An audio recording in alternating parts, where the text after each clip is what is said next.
Rookie drafts are upon us. And look, we know it's a great running back class. Talked about that last week. So if you missed it, go back, listen in. 5-ish rookie wide receivers that you need to know. We'll have a few honorable mentions. They may not be first round picks, but they'll be there in the mid to early second round. So we're going to kick it to the head of our Demi department, Nate Christian. He's going to tell us some of these wide receivers we need to know, why we need to know who they are, and where he thinks they can be drafted. So Jackson Smith-Njigba from The Ohio State University. Nate, JSN, what are your thoughts?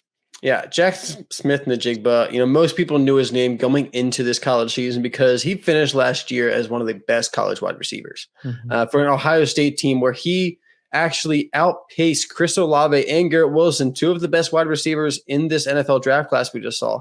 Jackson Smith-Njigba really outpaced them, led the receiving room for Ohio State in receiving, and, came into this season with all the hype in the world about how he was the wide receiver one in this draft class and how he was ready to take on, the wide receiver one role at Ohio State and eventually, be the wide receiver one in the NFL draft. And he's still there for some people. And I myself have wavered a little bit. I think I might have him back there. Unfortunately, he missed the whole season with injury, basically.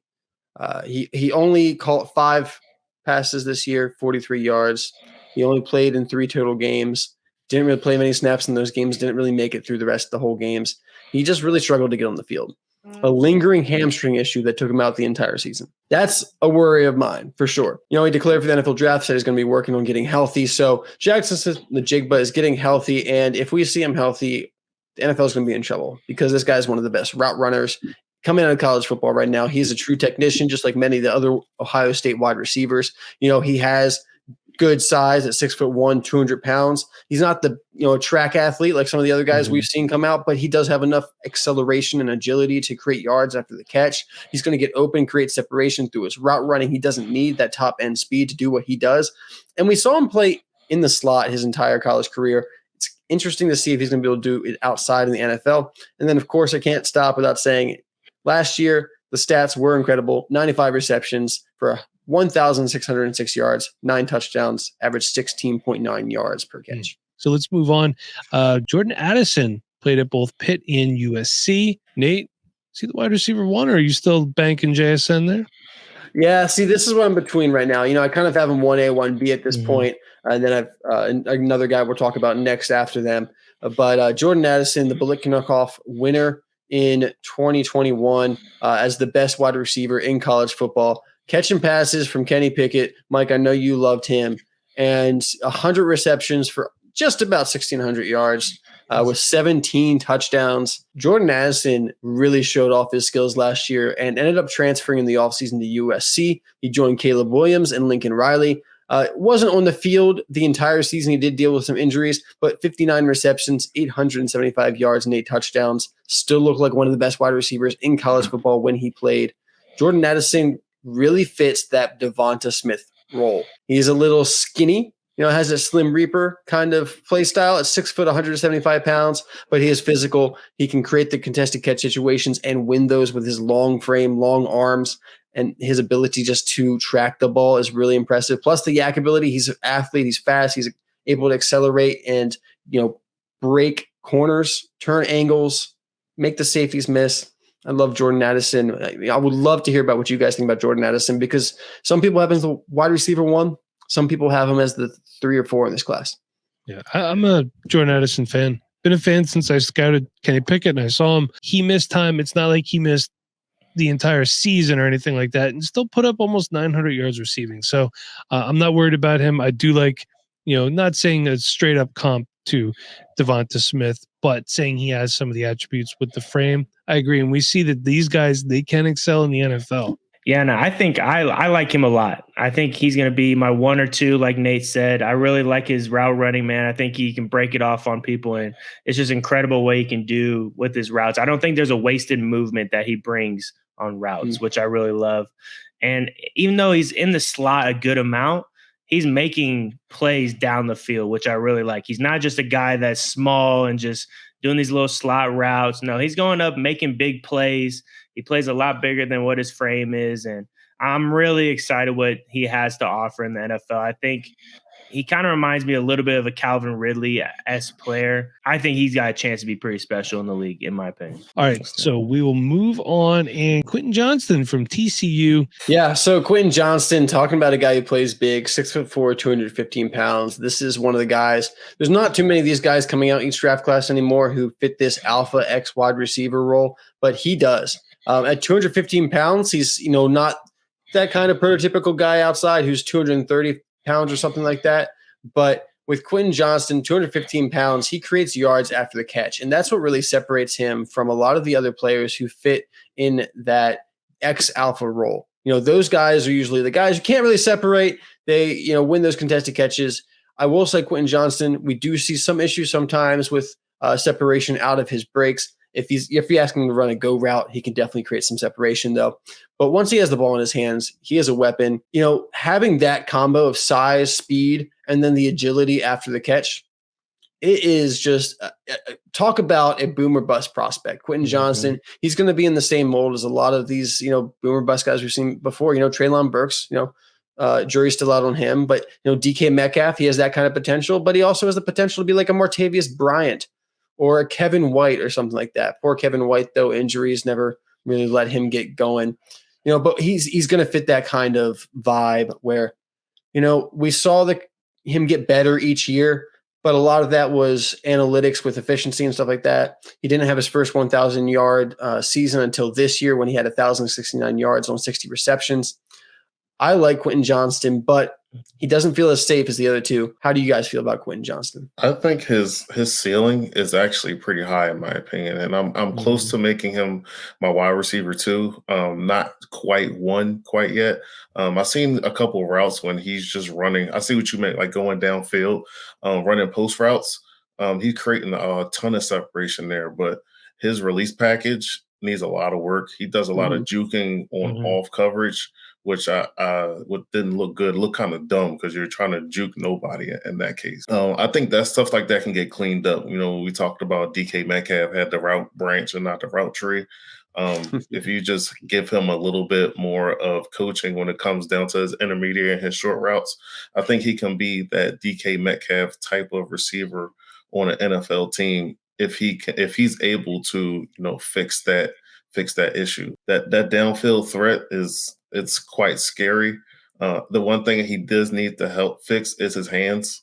I've seen a little bit of concentration drops on his profile, but other than that, if he fixes his hands in his release package, I think he has the potential to be a wide receiver one in this class. You speak of hands, I want to see him use his hands more, honestly. I feel like he catches with his body a lot. His body. And, I had to see more. I had to see a highlight tape. I watched film for about 3 or 4 games.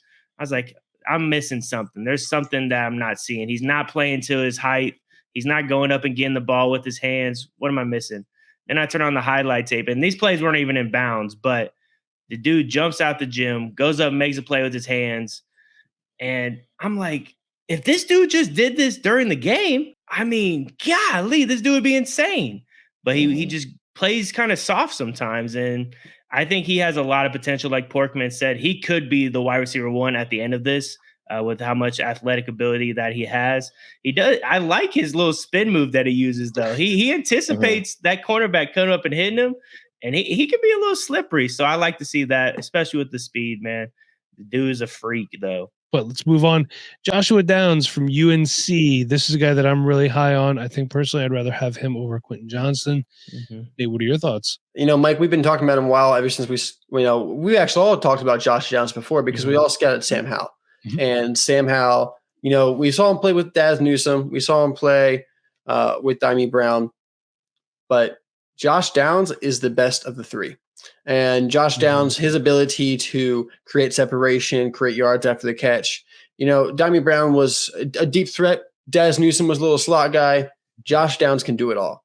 And, some people will say, oh, but Josh Downs is a little small. Josh Downs really isn't that small, 5'10", 175 pounds or so. It's not your ideal size, but he's not out there being 5'8". At least as far as I know. We'll see when the combine gets there. But doesn't look like he's going to be 5'8". 5'10", in today's modern NFL that's based on speed, that's the average wide receiver height is 6 foot, a lot of players we're seeing succeed at 5'11", 5'10". So, I don't think the size concern is too big of an issue here. Some people may mention the BMI, 170 pounds, but come on. I think that's been disproven by this point. Josh Downs, speed, athleticism, his ability to create separation, checks a lot of boxes for me, and I'm excited to watch him. So, Mike, I already know you like him. What do you think, Pork? I'm actually a big fan of Josh Downs. Like you said, the intermediate routes, he does create separation. I think that's the type of receivers that we're looking for in fantasy for PPR. And if he goes to a really good spot, I think there's going to be quarterbacks looking for him constantly on all types of downs, first, second, and third down. Somebody, that has good hands and is going to be reliable for your team. So, and that's going to help us for fantasy and PPR purposes. So, yeah, I'm in the same boat. I mean, every time this guy goes up for the ball, he's using his hands to catch it. I mean, he changes his speed so well on his route running too. You can see he kind of walks into it. Sometimes he's jogging into it, but he busts off a nice little move with his feet.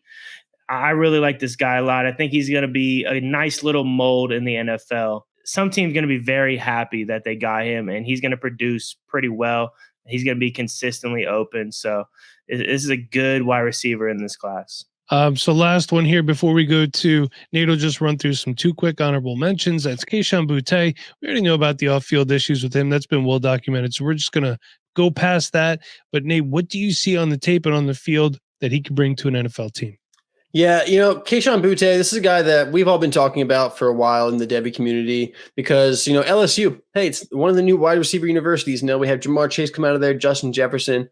Really incredible that I was going to get to him in a second. He just doesn't really belong in the same sentence as those other two guys. Same team. And maybe it's Kayshon Boutte now. A really good freshman season, broke out in the SEC, was over 700 yards.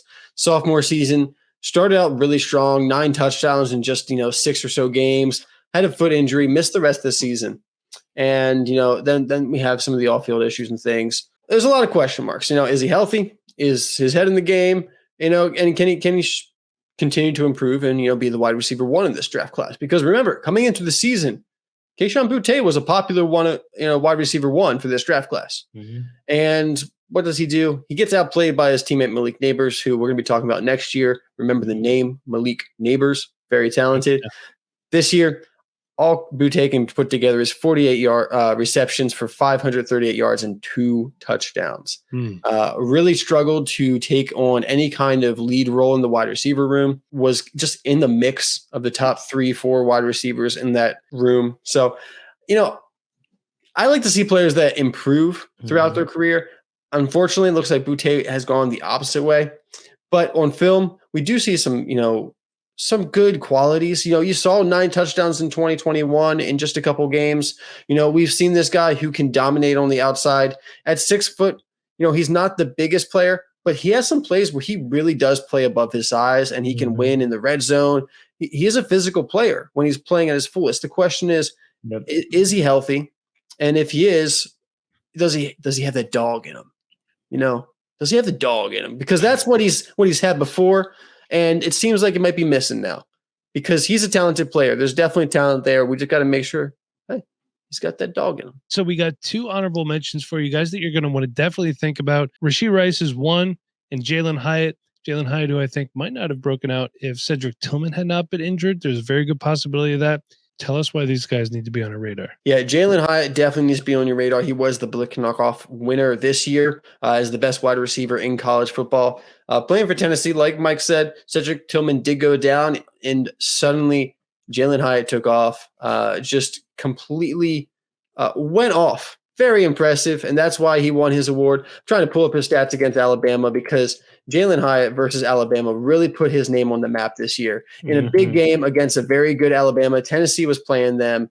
Cedric Tillman was out. The idea was that, hey, they're not going to be able to put up the points to match Bama. And what happens? Jalen Hyatt goes off for 6 receptions. He's only got 6 receptions. 207 yards, 5 touchdowns. Insane. This man was averaging 35 yards a catch. And just dominated the matchup against Alabama. And you can say he was schemed open. He was against a safety on most of those touchdowns. But when you see something continue to happen, and Alabama is no slouch with their coaching staff, Jalen Hyatt has got the talent. Do I think he was the best college wide receiver this year? No. I would give that award to Marvin Harrison Jr. But Yeah. Jalen Hyatt, still a very, very good field stretcher. And I think that's going to be his role in the NFL. I think this might be one of those players that's a better NFL player than fantasy player. He could be a very, very valuable player for, say, the Chargers or the Cowboys, who really need that field stretcher on their team to open up things underneath. Jalen Hyatt can fill that role. And with that role, with his speed, which could, we're going to see it 4.3 most likely, he could have some really big weeks for you. Best ball target, I'm wondering if the consistency is there. We're going to get through the film. We'll all make our own opinions because there are some people out there that are saying that Jalen Hyatt could be like the next Will Fuller. And hey, when Will Fuller was healthy, he was really good in fantasy football. And then Rashee Rice, Mike, I know you love yourself some SMU wide receivers. I do myself. I do. Coming out of the Group 5, playing in the American Athletic Conference, he's 6'3", 206 pounds. And Rashee Rice he was the wide receiver 1 on a good offense. And he put together 96 receptions, 13,500 yards, and 10 touchdowns. This is a guy that can be physical, can win contested catches, can get open, create yards after the catch. He really checks a lot of boxes as a prospect. One of the bigger questions is just, how does he transition from playing in the American Conference to the NFL? Does he get the draft capital? I expect him to get day 2 draft capital. Is that second round? Is that mid to late third round? I think the Senior Bowl and the Combine are going to be very, very important for Rashee Rice. He'll either be someone that you're not going to be hearing a ton of by the end of the draft process, or by the end of the draft process, you might even be hearing early second, late first for Rashee Rice if he gets the hype that he could get out of the Senior Bowl. Mm-hmm. Yeah, and he put those numbers up with a messed up toe for 9 weeks too. Mm-hmm. So with that, if he comes out healthy and he gets that fix, come to a combine and Senior Bowl, that can be really big for him. Yep, that can raise his stock a lot.